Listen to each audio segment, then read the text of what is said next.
분석하고 변호사의 눈으로 해결한다. 탐정 변호사 K.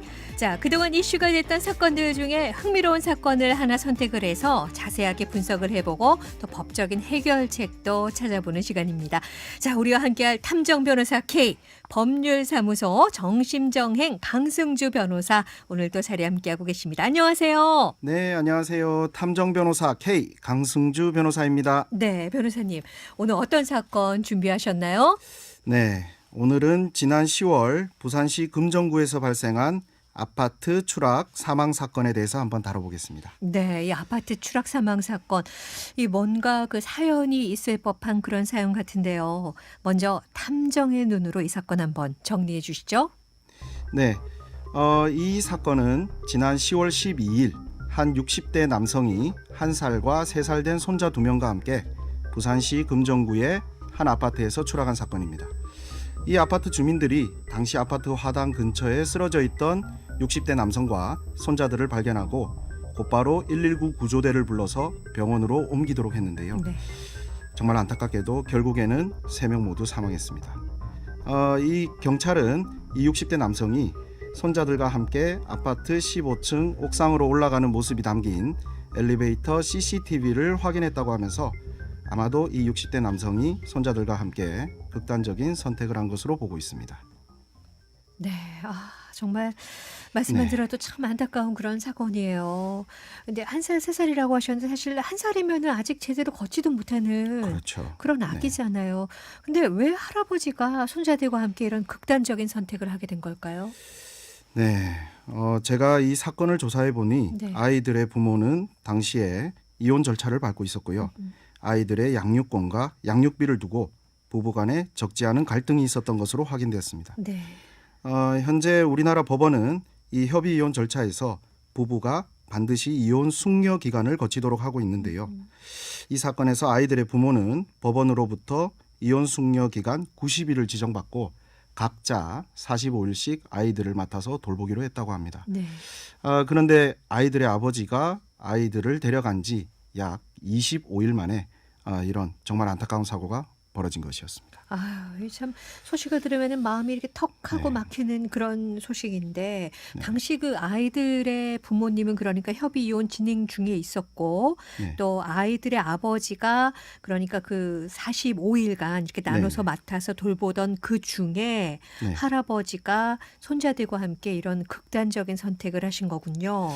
네, 맞습니다.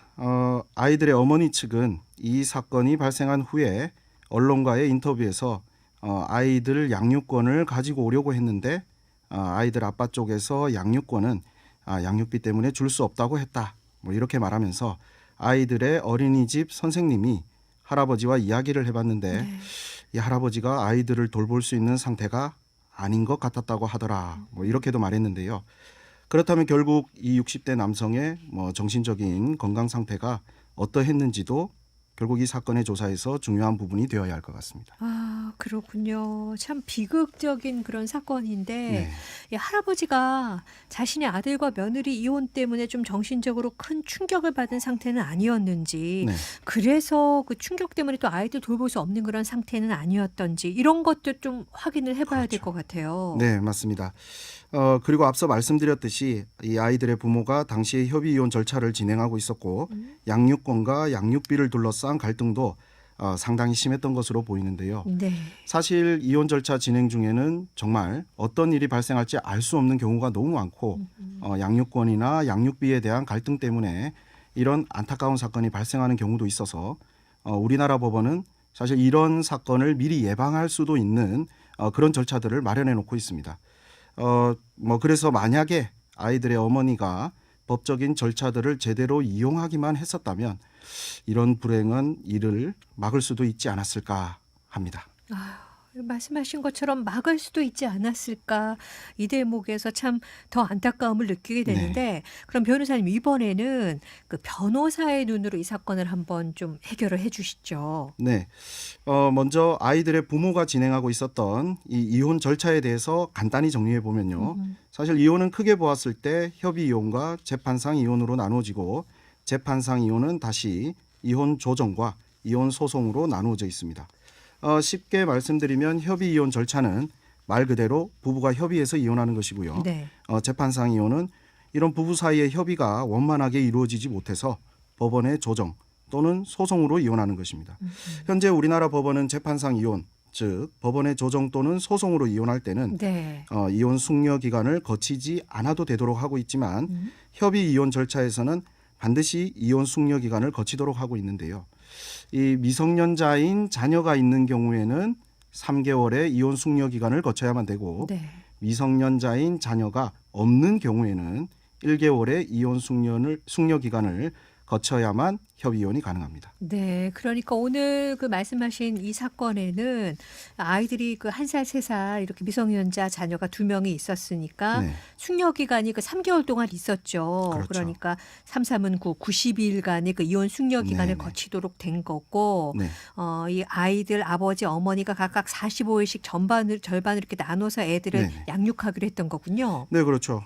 그런데 앞서 말씀드렸듯이 아이들의 아버지가 양육하기 시작하고 불과 25일 만에 이런 안타까운 사고가 발생한 것이었죠. 네. 그런데 뭐 양육권이라든가 양육비 때문에 참 여러 문제가 있기는 한데 네. 조금 전에 우리나라 법원에서 이런 사건을 좀 미리 예방할 수 있도록 하는 절차가 있다라고 하셨잖아요.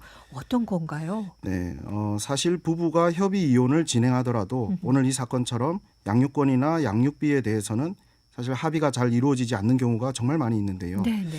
이 양육권이나 양육비는 결국 자신의 아이들을 누가 키울 것이고 또 어떻게 키울 것인가를 결정하는 것이기 때문에 이혼하는 부부가 쉽게 양보할 수 없는 부분이죠. 네. 그래서 우리 법원은 협의 이혼 중에도 양육자 지정 심판 청구 또는 양육비 지급 심판 청구를 진행할 수 있도록 해서 양육권과 양육비에 대해서는 일단 먼저 결정할 수 있도록 하고 있습니다. 네. 그럼 이 사건에서도 만약 그 아이들의 어머니가 협의 이혼 절차에 들어가면서 어머니 쪽에서 아이들을 좀 양육하도록 해달라는 그런 내용으로 양육자 지정 심판 청구를 했다면 이 사건을 막을 수 있었다 이렇게 볼 수도 있는 건가요? 네, 맞습니다. 만약 아이들의 어머니가 양육자 지정 심판 청구를 했었다면 법원은 부모의 양육 환경이나 양육 의지 또는 무엇보다도 아이들의 복리를 확인해보고 양육자를 지정하는 결정을 내렸겠죠. 네. 그리고 이때 만약 아이들의 어머니가 아이들 할아버지의 정신적인 건강 상태까지도 고려해서 아버지 측의 양육 환경을 평가해 달라고 했었다면 법원은 아마도 할아버지의 정신적 건강 상태까지 확인해보고 양육자를 지정했을 가능성이 있습니다. 네. 또 아이들의 어머니가 양육자 지정 심판을 청구하면서 양육비도 지급하도록 하는 내용을 추가해서 양육비 지급 심판 청구까지 같이 했었다면 아마도 더 좋지 않았을까 합니다. 네, 알겠습니다. 자, 오늘은요, 이 아파트 추락 사망 사건에 대해서 좀 분석을 해보고 협의 이혼 절차 그리고 양육자 지정, 양육비 지급 심판 청구에 대해서 자세하게 알아봤습니다. 지금까지 법률사무소 정심정행 강승주 변호사와 함께했습니다. 변호사님 감사합니다. 네, 강승주 변호사였습니다. 감사합니다.